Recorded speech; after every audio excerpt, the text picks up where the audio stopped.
Agatha Oza. Maria Agatha Oza is a professor of music, ethnomusicology at the University of Port Harcourt, Nigeria. She holds a PhD in music, ethnomusicology, and a doctoral certificate in cultural studies from the University of Pittsburgh, Pennsylvania, USA. She also earned the Magisterial MA Licentiate, Bachelor of Arts, and Bachelor of Sacred Music degrees from the Pontificio Istituto di Musica Sacra Rome, Italy.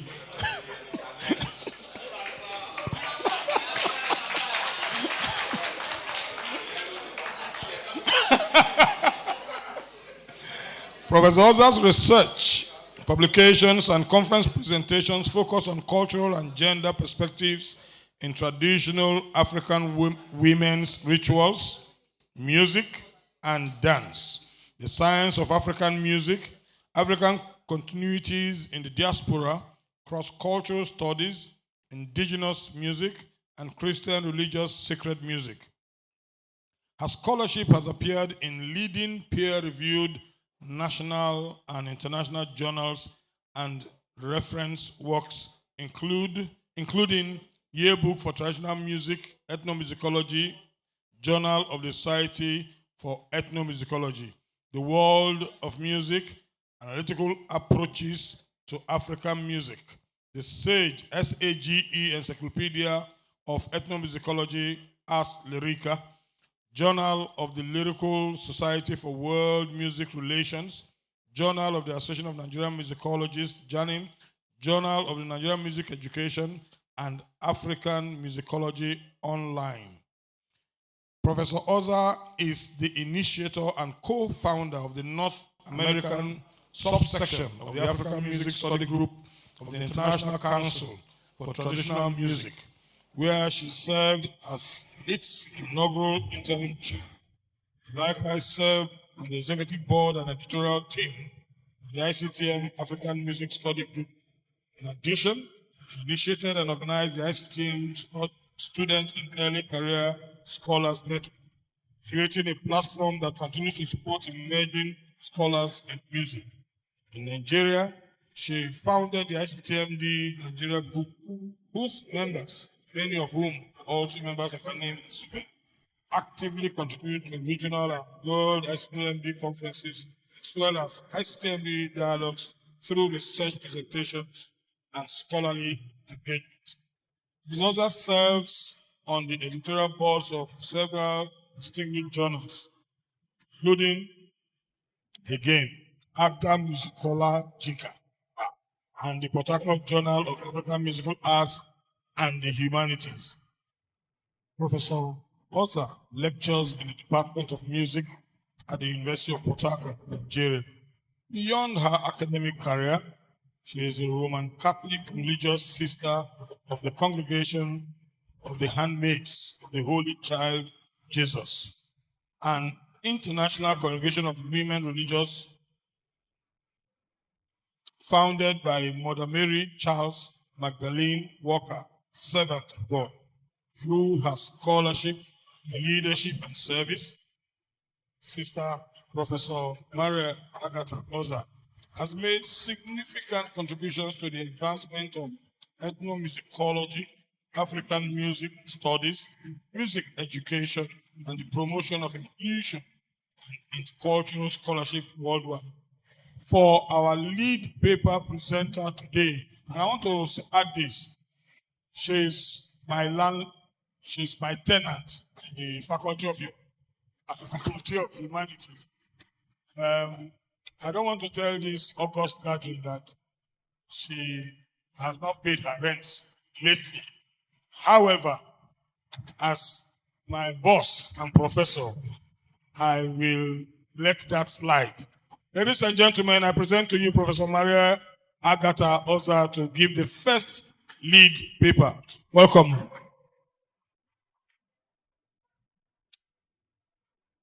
Thank you very much.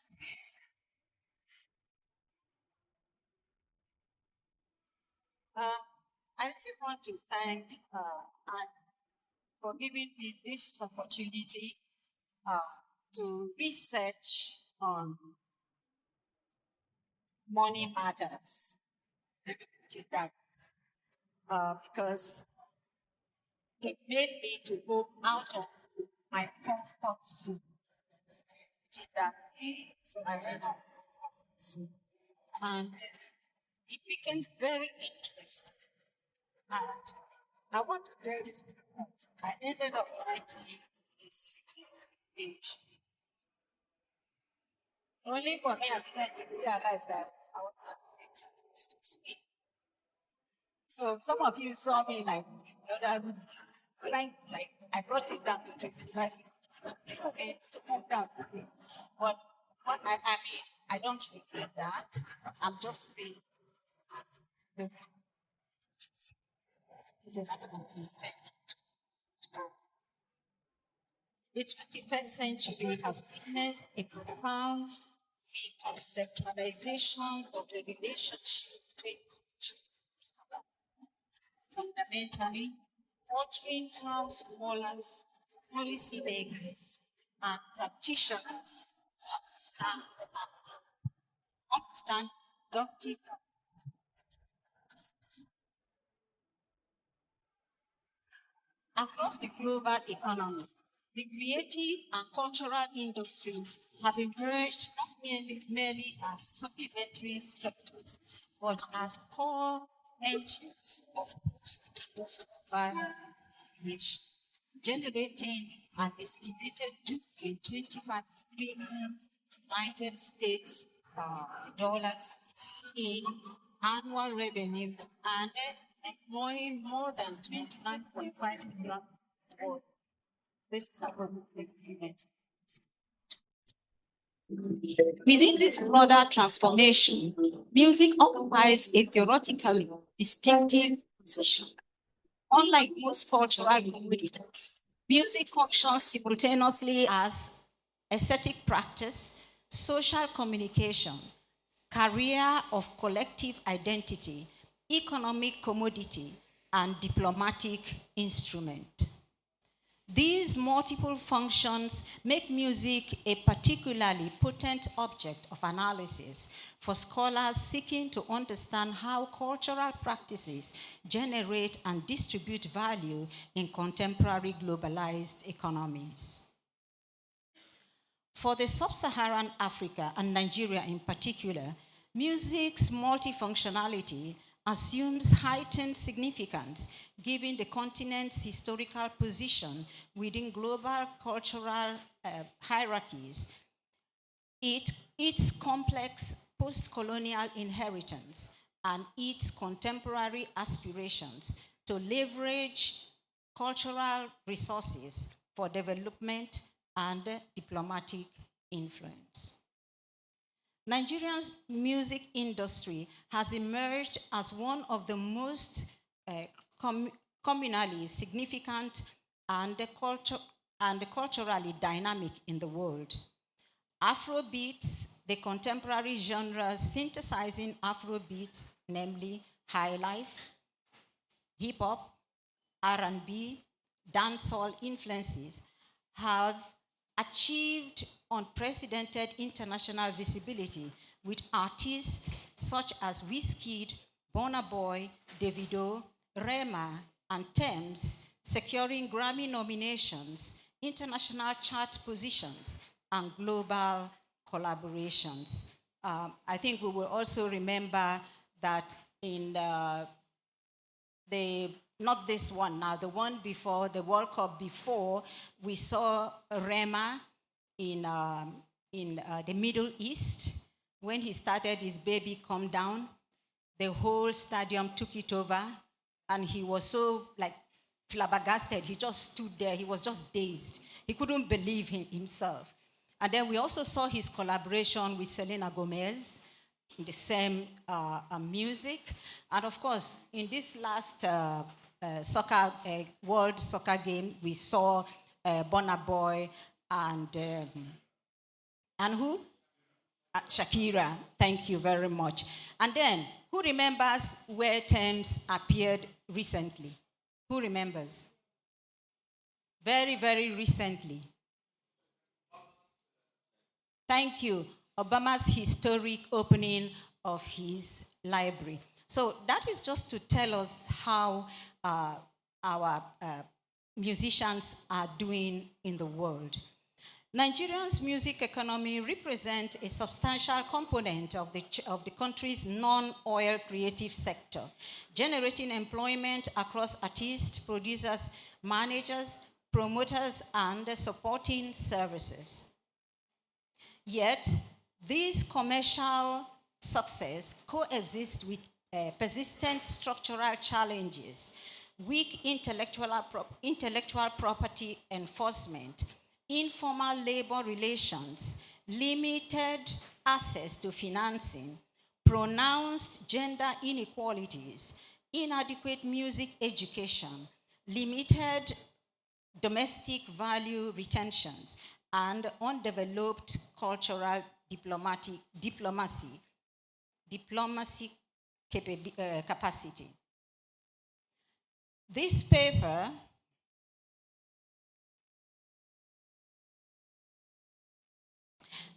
addresses 4 research objectives.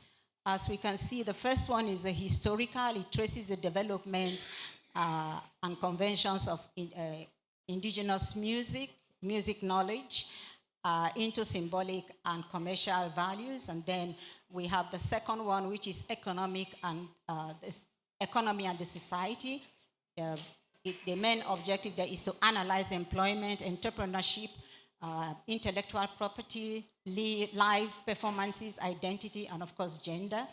And then the third is global circulation. We see here, we assess here globalization, diaspora, brokerage, soft power, and cultural diplomacy. And finally, institutional transformation. We see development. Here we try to develop an integrated Nigerian music transformation framework.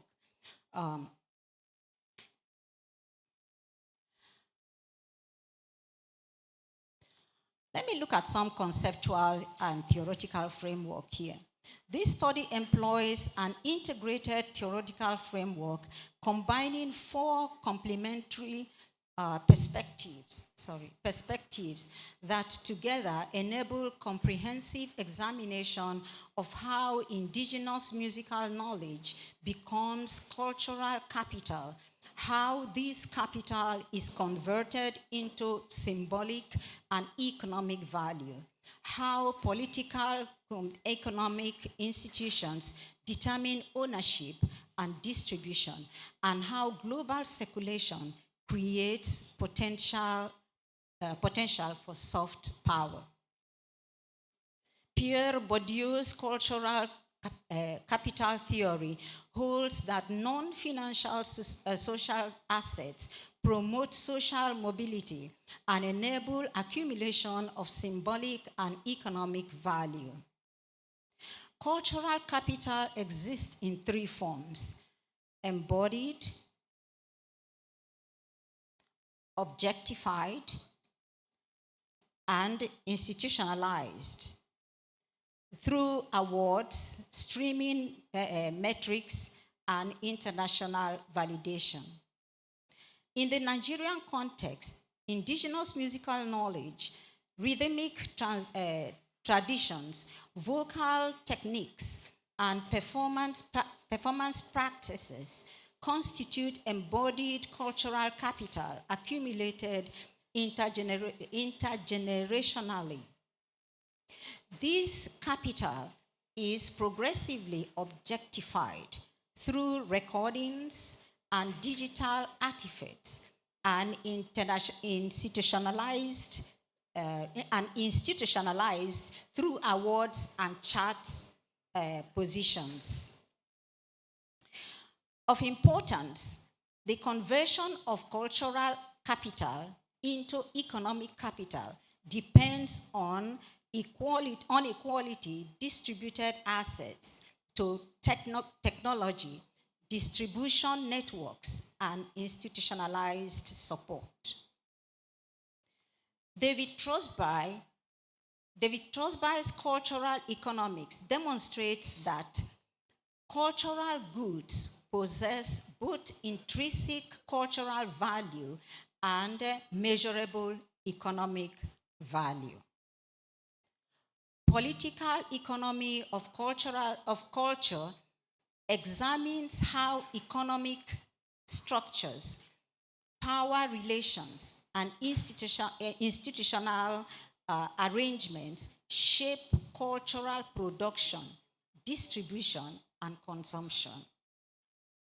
This perspective that directs analytic attention to value chains, labor relations, intellectual property regimes, and regulatory frameworks that determine who benefits from the cultural production.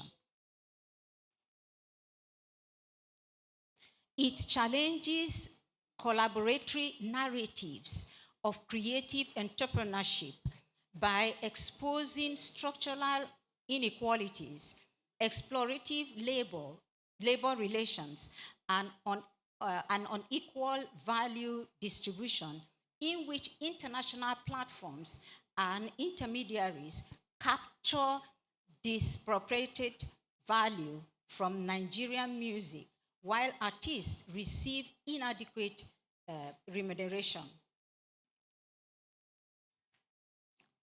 Cultural globalization theory examines the transitional circulation of cultural forms through migration, media, technology, and commerce. Contemporary scholarship emphasizes multidirectional flows, hybridization, and agency of non-Western cultural produces rather than homogeneous and westernization assets. Nigerian music exemplifies these dynamics through its synthesis of indigenous rhythms, African American genres, and global pop aesthetics. While digital platforms have reduced barriers to international distribution, platforms, algorithm, and curational practices shape visibility in ways that may privately, commercially oriented aesthetics over cultural specific forms. If we look at them, I try to explain here that there is no single theory that explains this full conversation theme. For example, we have the cultural capital. What knowledge, here we see what knowledge and what competencies become valued. What are they? And then we see political economy, who owns? So who is the owner?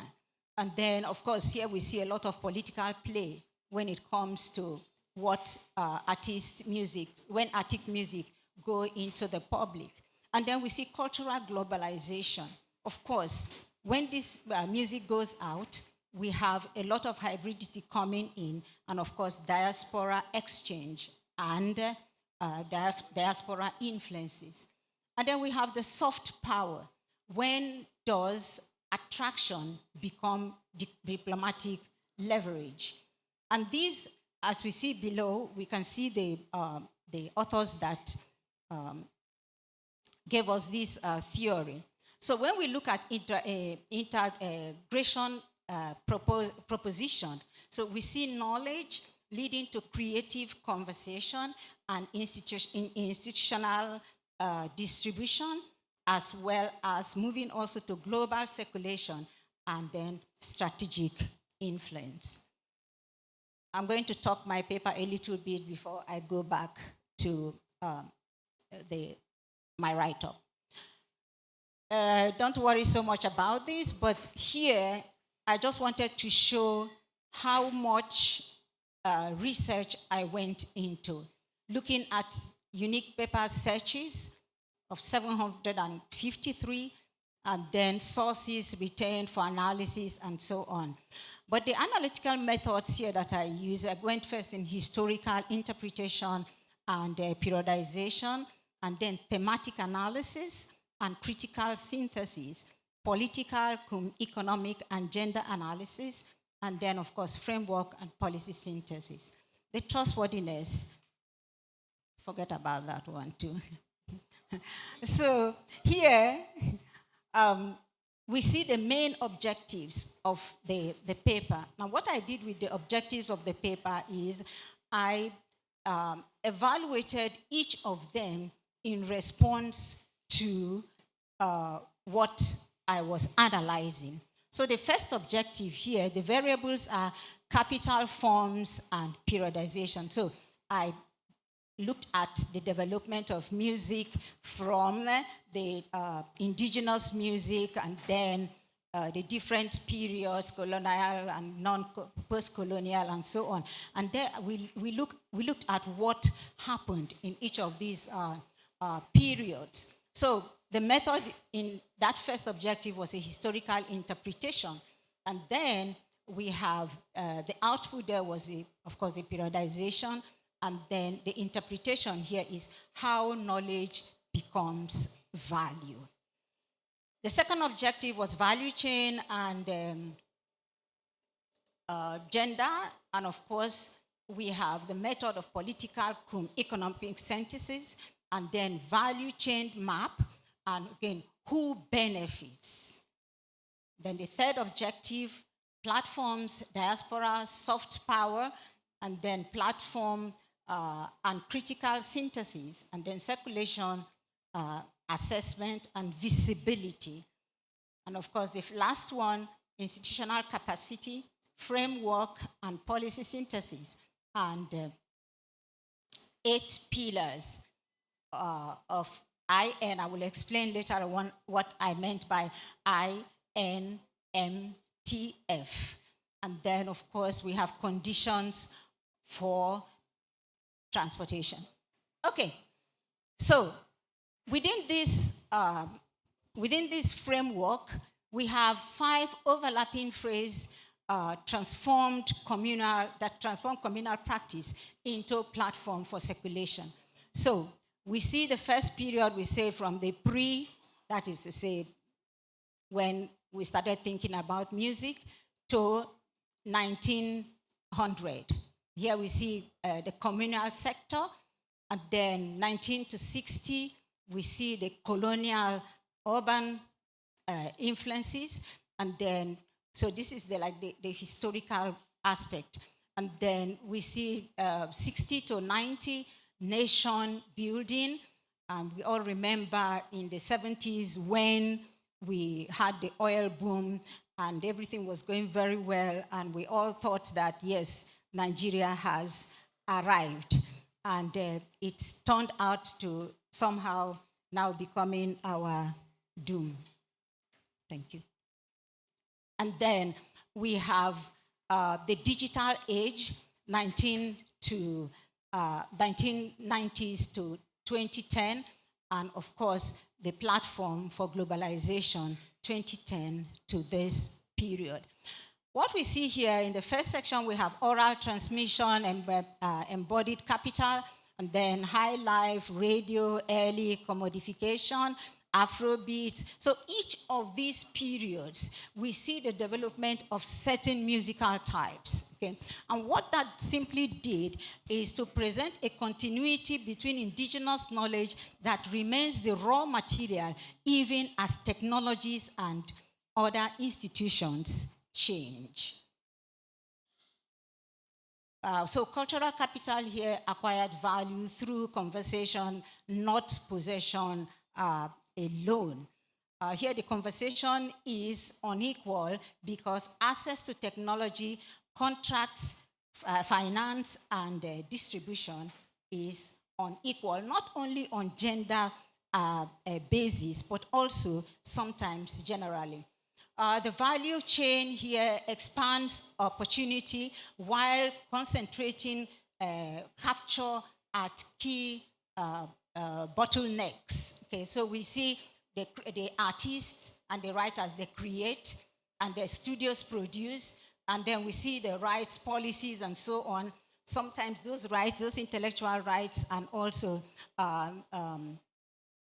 those CMO, cumulative management of organizations, sometimes we see that they fail because we have a lot of piracy and so on. So the artists themselves don't make as much money as they should from the production of their music. Of course, now we see the distribution platforms, and then we see promoters' values and so on. So where value leaks, here we see weak documentation and standards, and of course, as I talked about, the intellectual property rights and so on.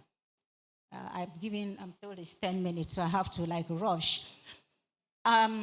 So here we see platforms lower distribution barriers and create new platforms lower distribution barriers and create new dependencies. Okay, what are the opportunities? Global reach without physical distribution, algorithmic discovery, and social virality, and then new collaboration audiences, and so on. Of course, what are the dependencies? We see foreign ownerships, which is one of the things, again, that is taking out a lot of money from our artists, because most of them now, what happens is they produce, but in order to be more effective, they have to collaborate with external performers. And when they do that, most often than not, those collaborations do not take place in Nigeria. Those collaborations take place outside Nigeria, and that is revenue going outside the country. So the revenue does not stay. The capital does not stay. The economy for the artists do not remain. They are all shipped out of the country. Yes, it gives visibility to these artists, but at the same time, the country does not gain from their productions. Okay. So, of course, that's some of the things there that I've explained in that sector. Music produces identity and mobilization, yet its field reproduces social inequality. Let's look at here the public voice. Okay, Afrobeat. Who remembers anything about Afrobeat? Who remembers and thinks about anything about Afrobeat? It's Fela, and we all know the kind of music that Fela, produced. It was very good for the people, put it that way. And Fela was one of those few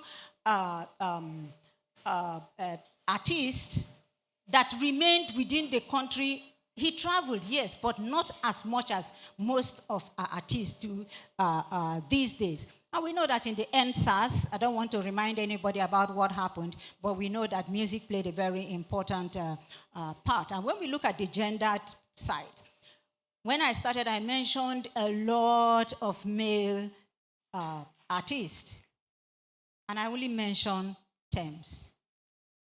When you compare the ratio, it's not there. What does that say economically, both for the artist and for the audience who listen to the artist? So if you notice, I've just been asking questions upon questions because I want you to engage with this discussion by trying to answer these questions yourselves. So that is what I'm trying to do here. So I'm not trying to just dish it out. No, but I want us to begin to think about that. What does it say to our female artists? What do they have to do in order to meet up with their male counterparts? I don't want to go into stage performance, sometimes how they must appear on stage in order to gain the audience attention, So we leave all of that for us to think about later on. Nigerian music circulates through a transitional system of platforms. We all know that. especially the younger Gen Z generation, Sporty, Apple, and so on. And of course, social media, TikTok, and so on. And then the diaspora, demand creation, breakage, concerts, and industrial connect. And the collaboration, I've already talked much about it, so I'm not going to talk about that anymore. So Afrobeat reverses cultural flow assumptions, but not market asymmetrics. Okay? That's just basically what I have been talking about. Commercial visibility, attraction, recognition, coordination, and then leverage. Cultural appeal supports exchange, yes, but at whose cost? So what I am just bringing out all of these for us is to see that the three contradictions that define Nigerian music economy also are some things that we as scholars must pay great attention to. So we see visibility, we see success. What do we define then as success? How do we define the success of these artists? Is it because they are popular, or is it because they are making more money? So I want us to think about those. Of course, preservation. Some of them, with their musics, especially like Fela, try to preserve a lot of our cultural things. But then this is where I begin to really like muse on everything. I've talked about different ways, different things, and so on. So how is this helpful? How is this helpful to music scholarship? That's why I started talking about the integrated links. And those integrated links, I mentioned 8 of them, cultural preservation that leads to music education, and then intellectual properties administration, creative and technical innovations, of course, industrial financing, marketing, gender inclusion or exclusion, and cultural diplomacy. Implementation requires sequenced action and shared ownership. So here, this shared ownership is what becomes a little bit difficult, because if our artists perform out, how much are they giving? When Rema went to India to perform for who? Who remembers? Rema, yes. Just to sing Baby Calm Down for... Somebody was saying something. Yeah, for royalty, not a prince, but the richest man in India. His son was wedding. And then Rema was invited to go and just sing Baby Calm Down. Other artists were invited. I noted, you'll be wondering, so I look at these things, It says that I'm not supposed to be praying. I noted that one of the least paid was Rema. Beyonce's money was over the skies because she was also invited. So all those people, their money was over the sky. But there were 1 or 2 whose money was low, but Rema was one of them. Yet Rema's music is worldwide and popular. So what was the problem?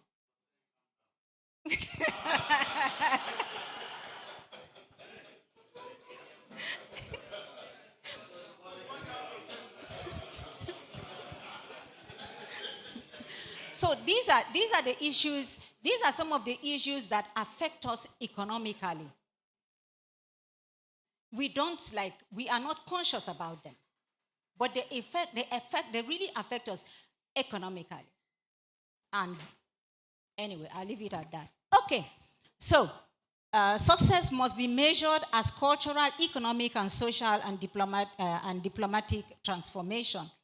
So we look at culture, capabilities, economy, equity, and of course, influence. Sorry, I have to run so that I can finish, and I'm almost done. So property reforms should target the institutions that govern Oh, priority. Sorry, my head is thinking fast. Thank you. Priority reform should target the institutions that govern conversation and capture them. So, make rights payable. Okay. Build capacity. Finance ownership. Somebody might not ask me, how do you finance ownership? Sometimes you have to pay in order to make your patent or to get your patent. Okay? And then retain market value. Support Nigerian platforms, venues, negotiate fairer platform terms, deepen regional integration. Then, of course, institutionalized inclusion and diplomacy, fund women's participation. Who will fund women's participation? In fact, even if you think about indigenous music, most often than not, women's music are not even thought about. And that is why I decided to specialize in that area. So who listens to women and women's participation? You might say, it doesn't concern me. What didn't concern me? Well, it will concern us because they say that once a woman is strong in the family is strong and stands strong. In all of this, I'm sure you'll be asking me, what are you talking about? What are you doing in your university? How is your university trying to put this into perspective? The University of Port Harcourt is an entrepreneurial university. And very recently, the music department has taken this aspect very seriously. So, apart from the fact that we have courses that teaches entrepreneurship and music business in the department, we have already also deviated a little bit to begin to try to encourage our students to be autonomous artists.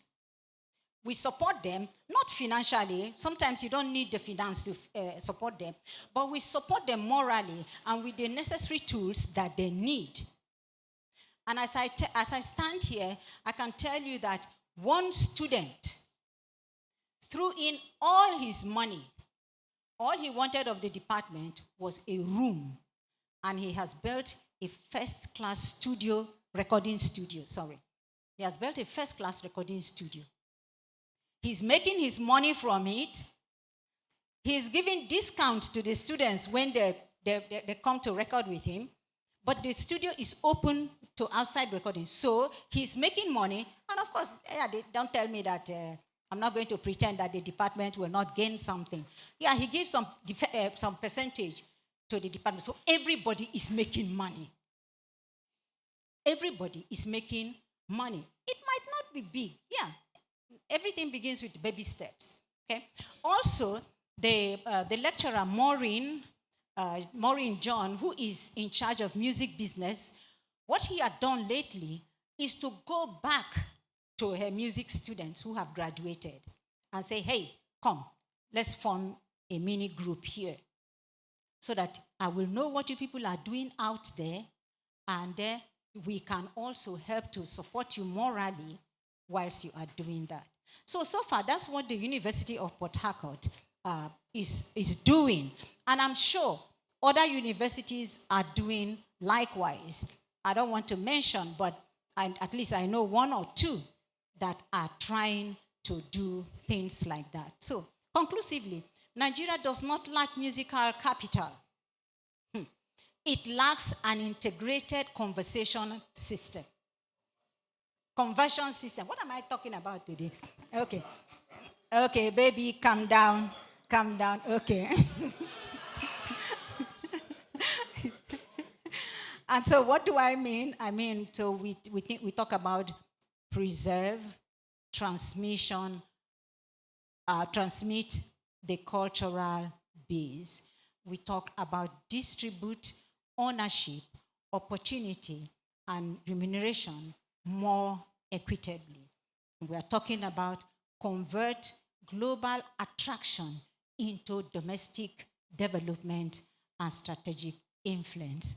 And then this will make possible the INMTF, which provides the institutional architect for this transformation. Thank you.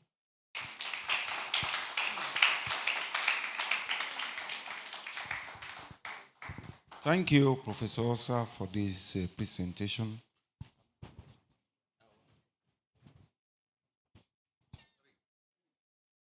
All right, thank you for this. I'm very sure people have put down maybe a comment, a question, a query about what she has said.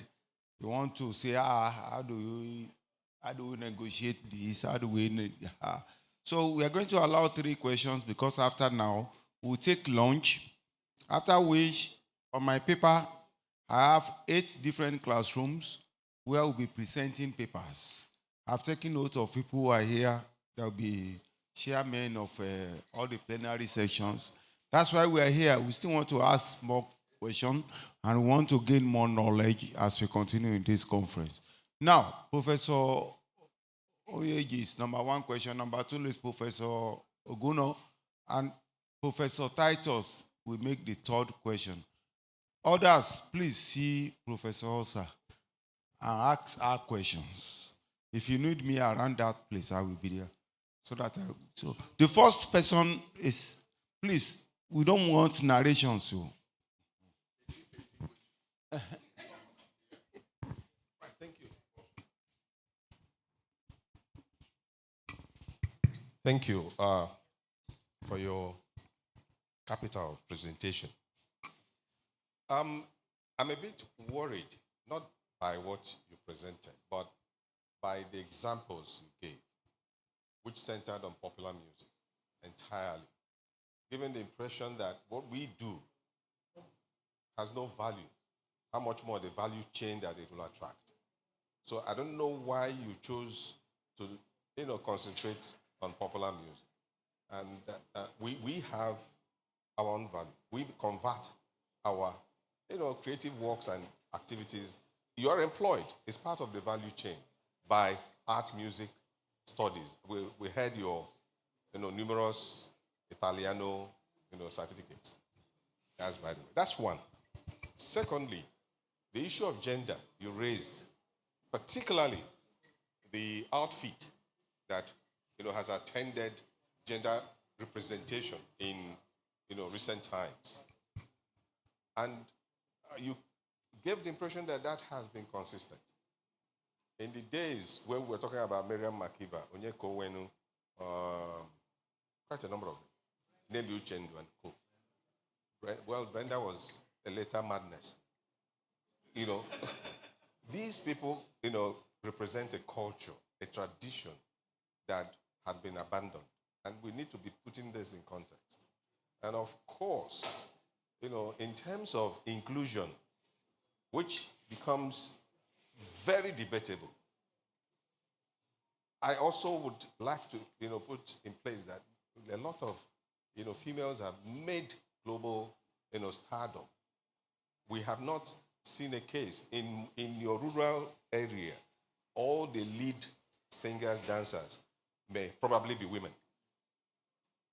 Probably the instrumentalists may be men. So it was more or less a shared, inclusive, context and situation. So we need to be interrogating them differently and a lot more, because what is happening today, if you take Fela, of course, there's no woman that contributed to Fela's knowledge and development as a musician.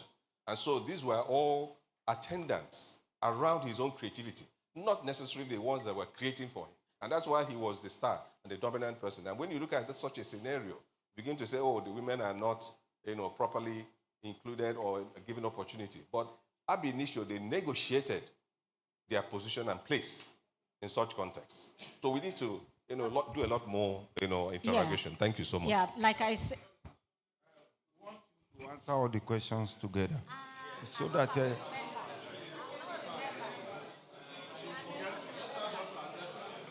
I thought you will write it down. You see, we have a lot to go. All right. All right. Briefly. I will try to give very short answers, and then Petit. You remember when I started, I said, I thanked ANIM for giving me this opportunity. And I told that I came out with a 63-page paper. But then I had to try to streamline myself to be able to do something and not just giving synthesis throughout. And that was why I concentrated strictly, let me put it that way, more or less, on 21st century.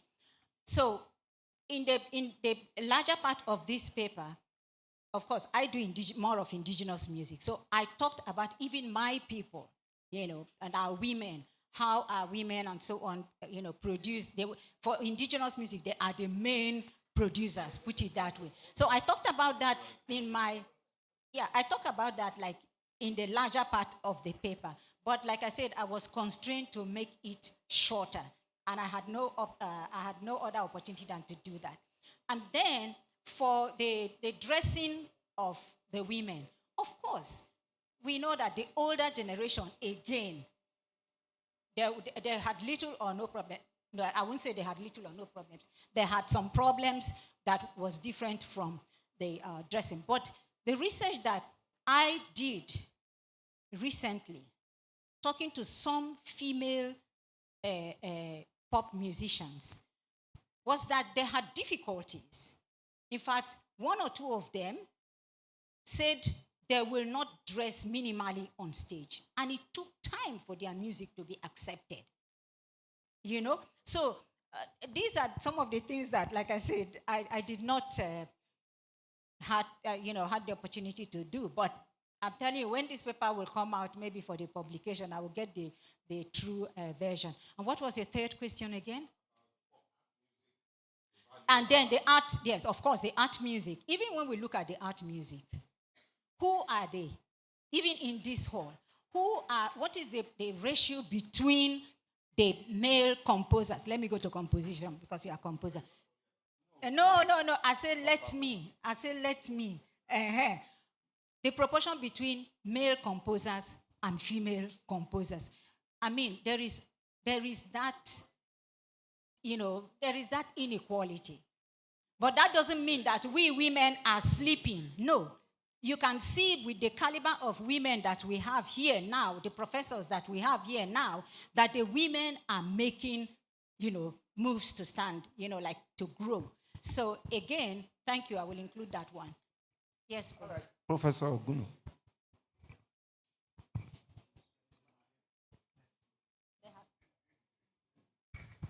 The masses are always with us.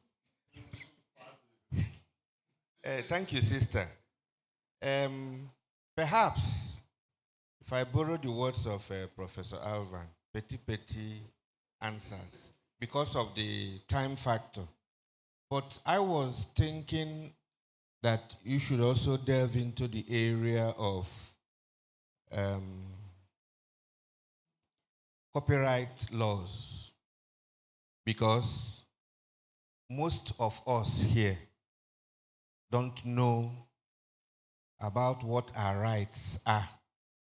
And if we know, it will help to generate and add value vis-a-vis music and the economy, given the current trends. I was talking to one of our contemporaries who was with us in UNN during our student days. He's now a lawyer.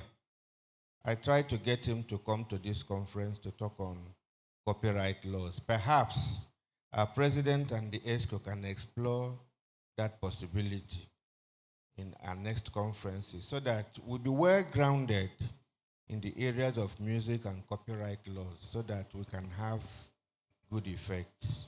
Power to the people. Thank you very much, Prof.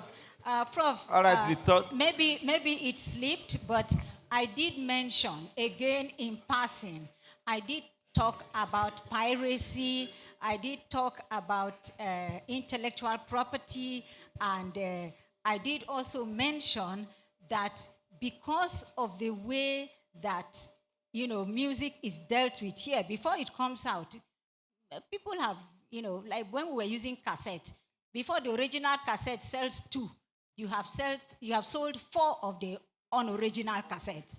And then we went to CD. It is here too. Now we went to CD. Before you sell 2 CDs, 10,000 CDs are out. So all that piracy, it brings down the money value that the artist, acquire or gain. So, and that is the same thing that happens to us, in our music writings, in our music compositions. When you put it out there, before you know, somebody has taken it and added 1 or 2 notes. Added 1 or 2 notes and write their names. It happens to most of us here. Yeah, it does. So all of those things, I agree. Maybe ANIM should, spend some time, bring a specialist to talk to us about copyright. Thank you, Prof. We think about that. The last person, Professor Titus. Titus don't write them for book.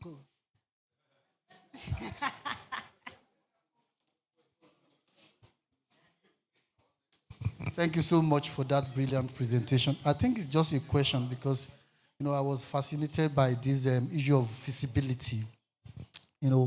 I'm just wondering how could we, academic musicians, so to say, how can we increase our visibility? I saw a performance in my university. And I saw several persons. As Shake was there, and yes, although we are not to compare ourselves with popular musicians, but I think music is music, and we should find a way of creating our own visibility. It's like I think I still like it myself. That's what I'm talking now, because I want to find a way of creating my own visibility.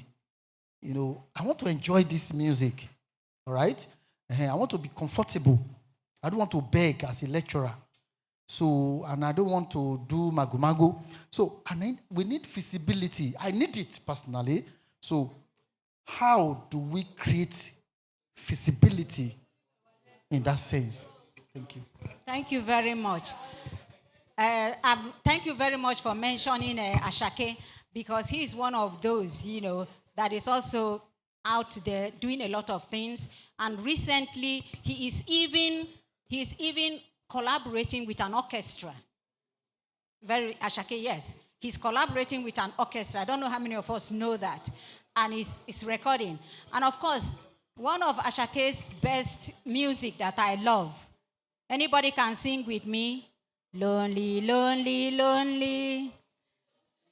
Money on my mind.